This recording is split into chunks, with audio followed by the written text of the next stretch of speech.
All right, for this video, we're going to discuss some winter training for cyclists and runners.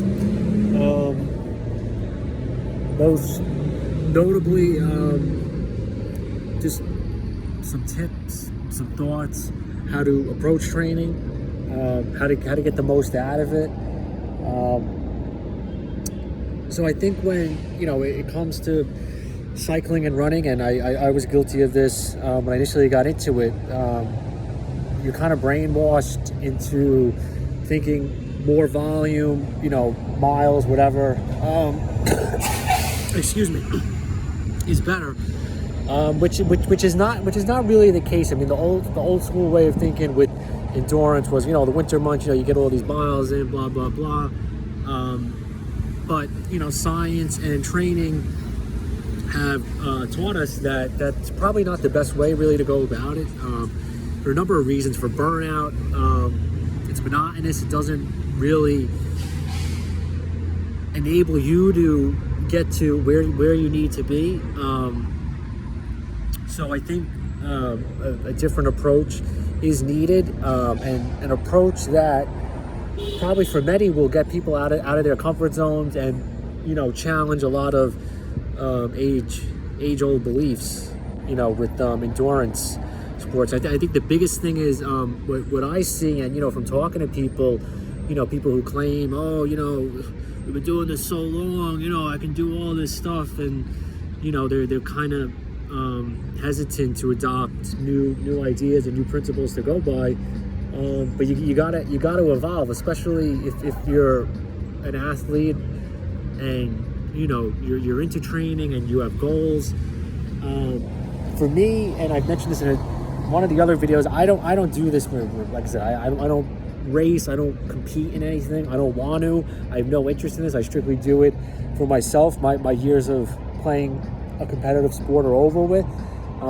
So I took up endurance sports as basically as my retirement, really. And the reason I like them so much is because you could set goals for yourself and really see them through. So it probably wasn't until the last couple of years that I really dialed in. I would say the last year, I really dialed in training and get the most out of it. Because got a full-time job, got to do that, and got a lot of other responsibilities, obligations like everyone else. So when you do train, you want to get the most out of it. So I'm not going to really with this go dive too deep into like science, physiology, all that stuff. I don't think it's necessary. I think just an idea needs to be understood of where we're at. And I think something, I'll just start with a misconception, for example. Something I've seen, spoken to people about. A lot of endurance athletes are afraid of lifting weights and doing any kind of strength exercises, whether it's with, resistant bands, body weight, machines, anything. I guess, they're thinking is, if I get bigger, I'll get slower, which is one of the most false statements there is. I think people have this notion that if they go into, a gym and pick up a weight, they're automatically going to get bigger and bulky, which is so far from the truth. And it's something that, especially if you're an endurance athlete, you're not going to obviously lift like a power lifter or a bodybuilder, but having muscles that are strong, especially ones that you use and overuse, really, for that matter, because when if you're a runner or a cyclist, you overuse the same muscles, and when you overuse those muscles, it creates discrepancies in other muscles that you don't use. So for example, when we cycle, maybe our quads, for example, right? We're obviously getting a lot of focus on that area, but then there's other areas like inside part of our leg. I forget what that's called. Bear with me. I forget what that's called. But that area, is not getting as much work. So when we do work out as endurance athletes, we have to go in with the notion of, all right, what muscles do I use, right? What muscles do I overuse, really, for that matter, and how can I counteract the imbalances that I've created from being an endurance athlete, which it does. So something that strength training does, whether it's with, weights, machines, resistant bands, body weight exercises, you are basically rebuilding yourself and allowing yourself to be, stronger. And when you're stronger, you go faster. Now, it doesn't mean that because you're going to work out, you're going to get big, you're going to get bulky. That's not how it works. You're going to improve your strength, your power. When I do work out, I like to split it up into upper and lower body sessions, because I think that's the most effective method, and kind of gives you the biggest bang for your buck. So when I do any training in the winter, I mean, I work out all year round, and in addition to running and cycling, but I'll go through phases where I'm lifting more and running and biking less, and then phases where I'm biking and running more and lifting less. So now I'm entering, because it's the winter. I mean, it's not the, what am I saying? It's the fall going into the winter, but you get what I'm saying in that at some point the weather is going to be, not going to be as nice. You're not going to be able to do those big rides. I am a proponent of getting outside in the winter and riding and running. I hate using trainers. I don't even have one. All I have is a set of rollers. I don't believe in those turbo trainers. I think they're stupid. Zwift, I know everyone you want to set up a Zwift account, you want to get the TV, you want to get, all that stuff, you want to upload it to Instagram. This is how I'm training. I know it's sick.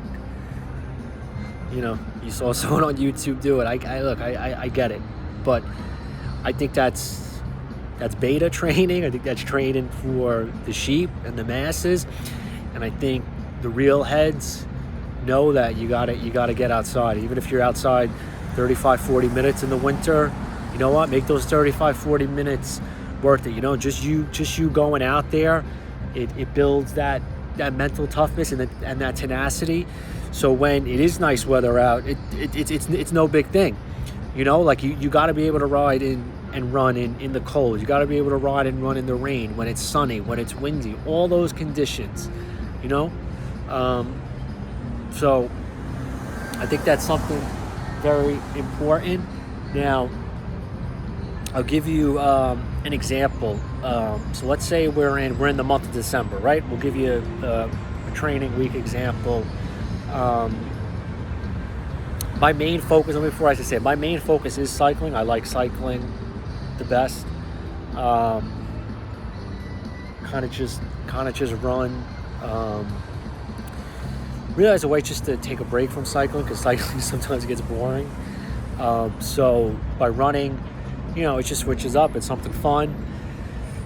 So what I'll try and do is, like I said, so let's say we're in the month of December, training week. I want to get in 5 to 6 sessions a week. Now you may think that's a lot, but in reality it's not, because you can, a session can be, 30-40 minutes. That's it. So I'll break down a week. So let's say we'll start with Sunday. All right, Sunday, I'll ride.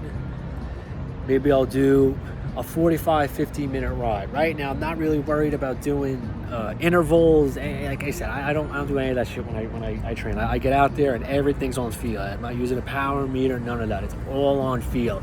Does my body feel good? Yes. Okay, I'm gonna ride hard. Does my body feel okay? All right, I'm not gonna ride that hard. You see what I'm saying? I think, how should I say this?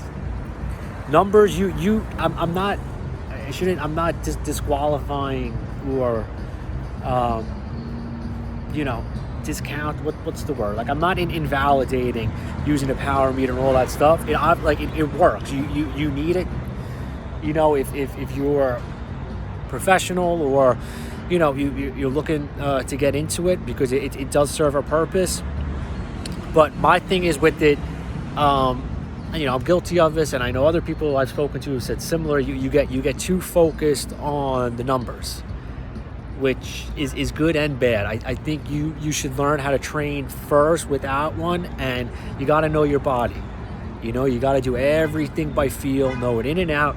So when you do get scientific about stuff, it's more of just like, we're adding to what we have,